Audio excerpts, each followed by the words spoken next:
ในบรรยากาศฝนตกลินๆนะทุกคนเนาะอันนี้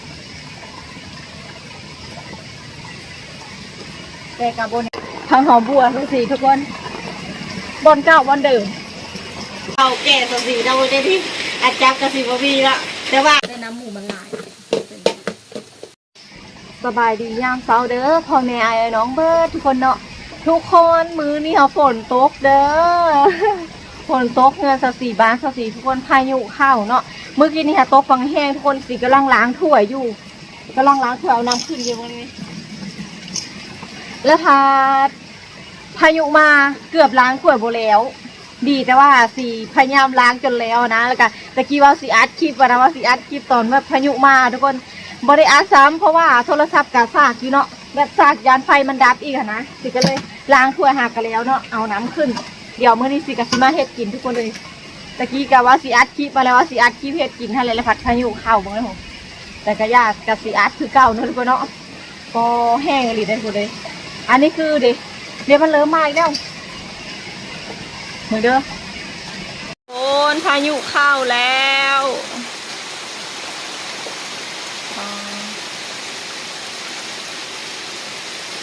ตรงนี้สีกำลังเอาน้ำขึ้นเอาน้ำเข้าแอ่งเนาะเพื่อว่าแบบยานบ่มีน้ำใสยันแบบไฟดับมึงไม่ทุกคนน้ำกระฝุ่นใช่ไหมมือนี่ค่ะน้ำขุ่นน่ะแบบฝนมันกำลังมาค่ะ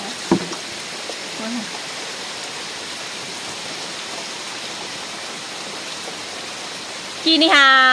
แบบลมค่ะทุกคนเข้ามาแห้งลมค่ะต้นไม้4 จน 8บึงเลยค่ะต้นนะคะเห็นไหมคะจน 8เลยนะลมวอยๆเลยอันนี้ก็คือสีกระย่างไปย่างมาอยู่ทุกคน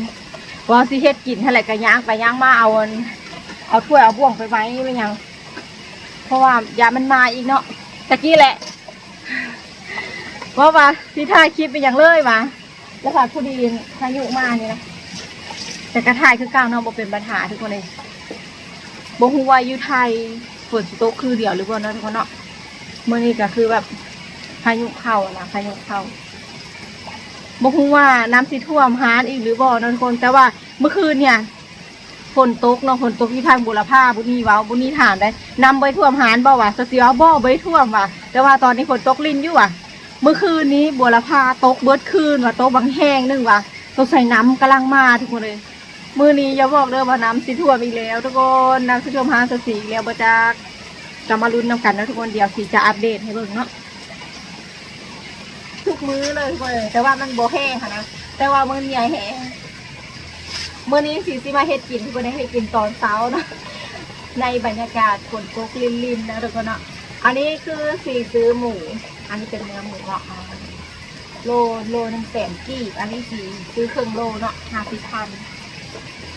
ประมาณ80 บาทนี่แหละ45 บาท80 บาทเดี๋ยวจะมาซอยเฮ็ดครัวทุกคนครัวซีหมูบ่มีอันกินเพราะว่า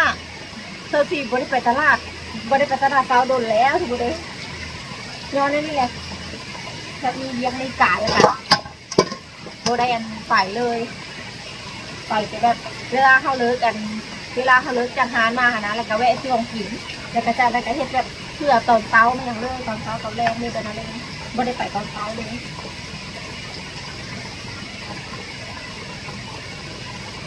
ฝนจะตกบรรยากาศก็พูดดีนะดีคักเลย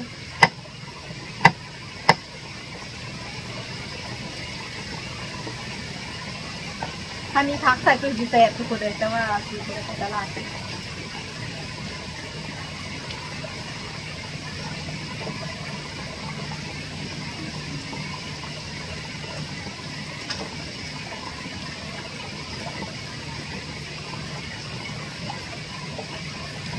เมื่อวานนี่ก็ตกเมื่อวานเนี่ยแต่ว่าตกหัวแห้งตกพอดีแบบสิก็ไปหานได้เมื่อวานนี่สิไปหาน9 โมงคนแบบถ่ายคลิปมาอย่างแล้วนะ9 โมงมื้อนี้บอกว่าสิได้ไปหาหรือบ่เนาะบางทีอาจจะแบบเบิ่งฝนนี่แหละถ้าฝนมันแบบอยากเศร้าๆเนี่ยก็จะไปถ้าฝนบ่เศร้าก็น่าจะอยู่บ้านทั้งวันนะวันนี้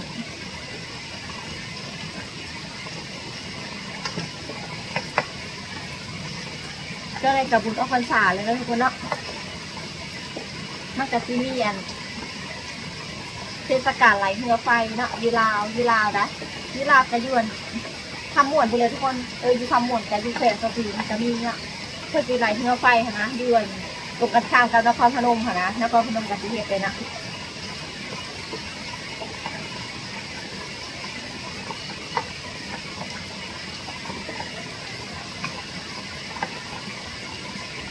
ไม่รู้ว่าปีนี้สิได้ไปหรือว่าบางทีอาจจะไม่ได้ไปก็ได้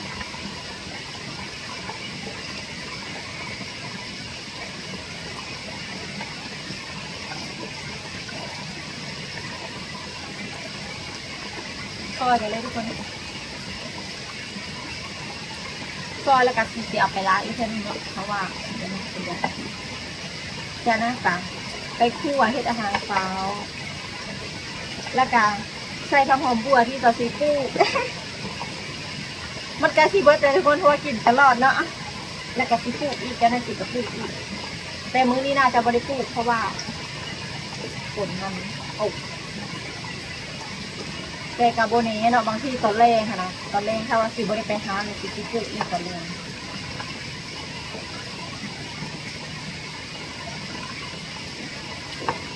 ว้ายต้องซื้อจะกินแกงน้องไม้ไม่ได้กินโดดเลยนะกับโบโดนประเดี๋ยวประมาณ3 มื้อนี่แหละแต่กระหู้สึกว่ามันโดดเลยนะเพราะว่าเขามักกินเขากินตลอด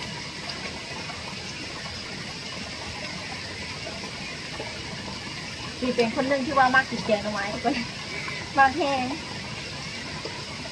มักกินแห้งแต่ถ้ากินทุกวันก็ไม่ได้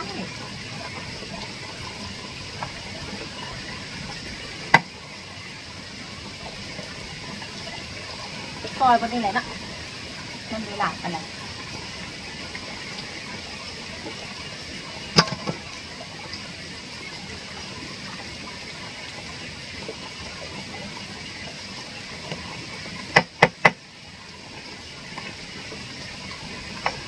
บรรยากาศฝนตกลิ่นอยู่ตรงนี้พักเลยบรรยากาศแบบนี้เหมาะกับการนอน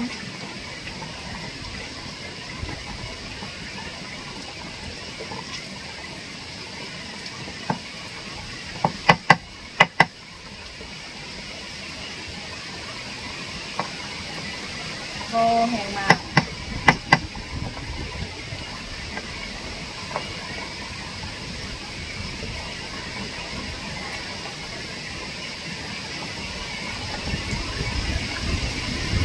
ว้าทุกคนเซ็ตรถลงไปอีกโอ้โหสิ่งเลย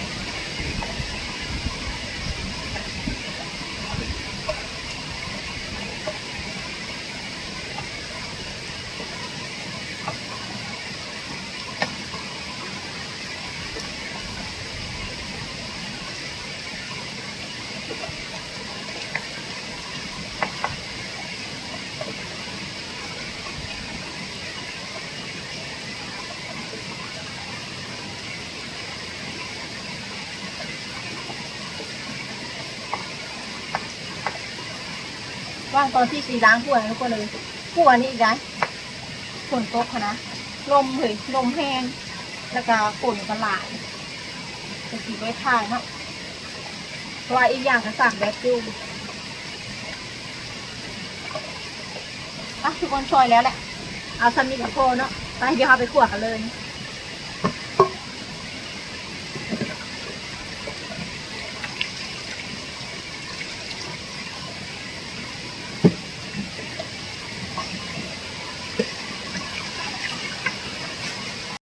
เดี๋ยวสีจะพาไปเอาผักหอมบัวทุกสีทุกคนบนเก้าบนเดิมเพิ่มเติมคือจากอากองเองเย้ทุกคนมากระย่างทำนี่แหละเดี๋ยวที่จะเอาเลยนะเอากลางสายฝนนี่เอาไปเลยเดี๋ยวจะปลูกใหม่นะหลังปลูกโปรเจงขนาดเลยว่าจะขายเดือนก่อน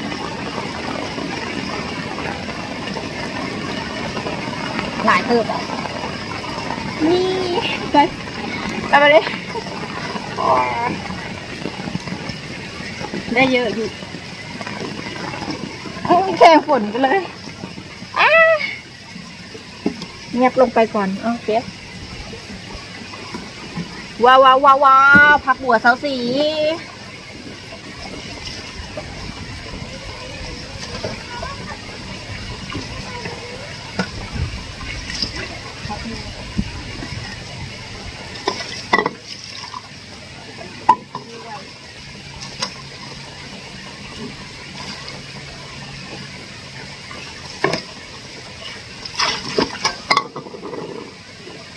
ข้าวบะหมี่ผ้าข้าวกับผักบัวทุกคนเนาะนี่ทุกคนนั่นเป็นผักบัวที่สีปลูกเองเลยทุกคนเลยการู้สึกภูมิใจเนาะรู้สึกภูมิใจที่แบบเราสามารถปลูกแบบไม่ต้องซื้อก็ได้นะ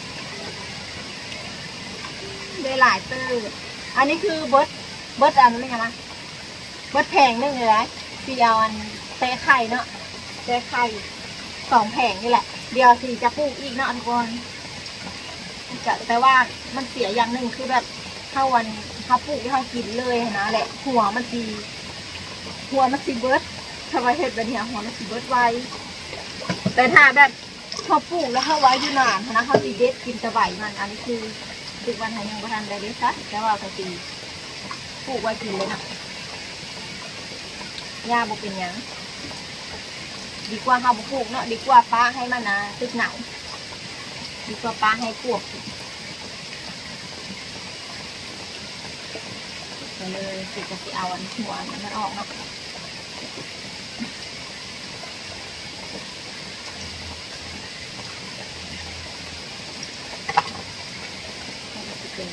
มันกระป่งไวเลยทุกคนเลยประมาณ3-4 มื้อ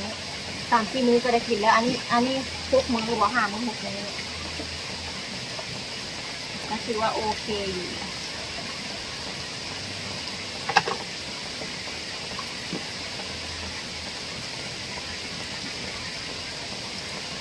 แต่หลายๆรสดีมากบัวนะ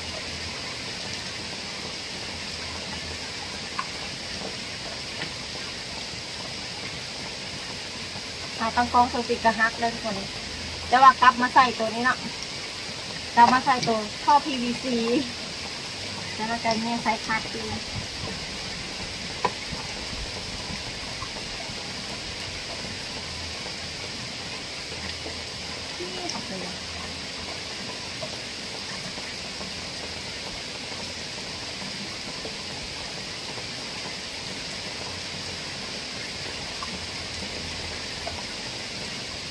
ถ้าก็ได้คนที่เศร้าแห้งเข้ามา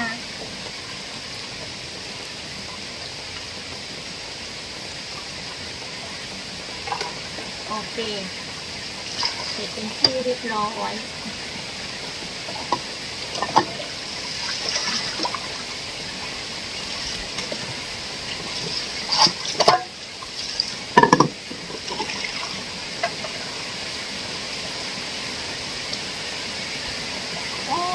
ฝุ่นนะครับอะไรเนาะ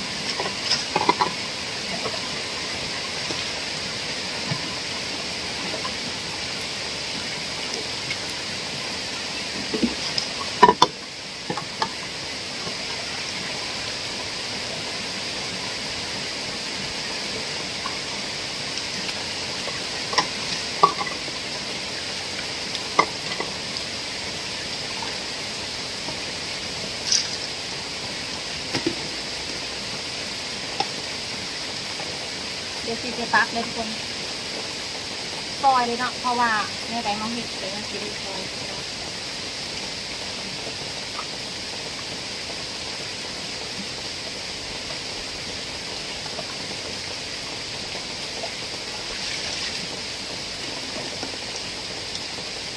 กลับไปขวดกันเลยทุกคนเป็นของหอมบัวตัวสี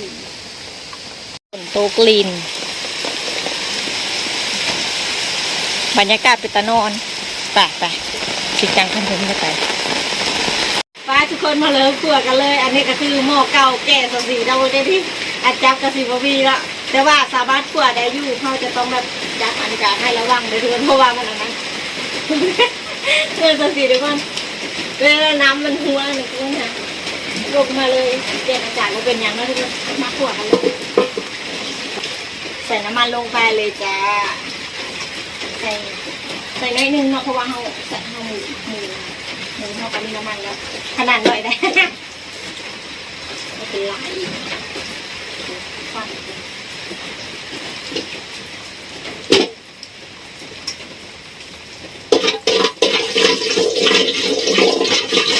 น้ำพรหรือเปล่า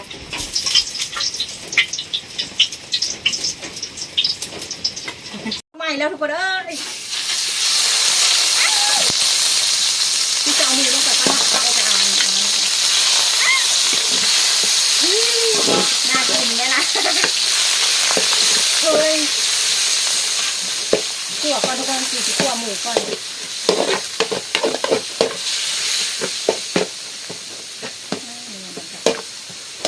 ขั่วหมูลงไปอันนี้คือมันใหม่กินได้สีดำขั่วไปเลยค่ะ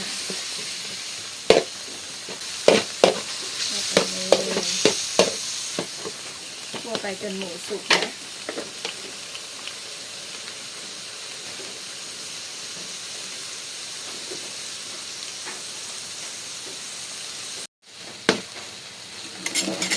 ใส่กระเทียมก้นขั่วกระเทียมน้ำหลังตะกี้แหละสีลองใส่กระเทียมมึงแล้วแต่ว่ามันจะเป็นมันแบบยังหอมก็ได้สีขั่วเนี่ยน้ำหลังแล้วน้ำมันหลังน้ำหนึ่งกระเทียมลงไปได้น้ำหมูมันหลายเป็นกระถิ่นโบมันมีเป็น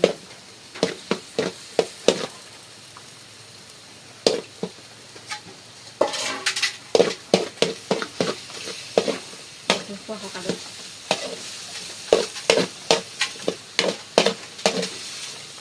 หอม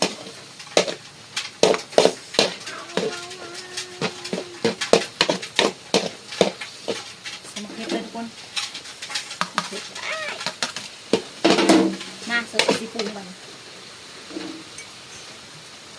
ใส่ซอสหอมนี่คาโนความแตงลงมาใส่เกลือได้พวกนี้มีคนมาเค็มเนาะน้ำตาล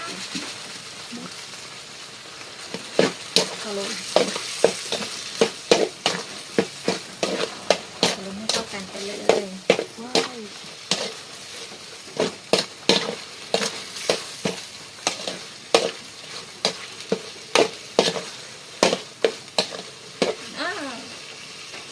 อันนี้เศร้าแล้ว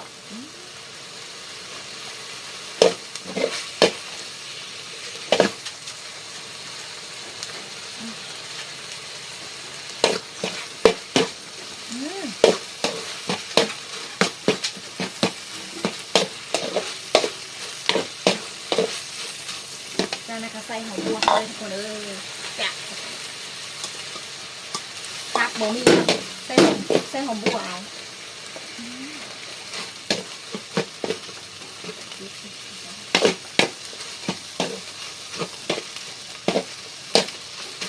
ผักทำโบมี่จะใส่หอมบัวทุกคนเขาล่นจนหอมบัวสุก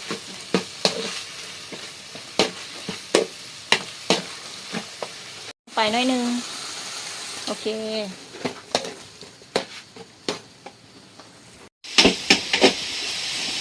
ผงทุกคนแล้วแหละมีผงประมาณนี้แหละ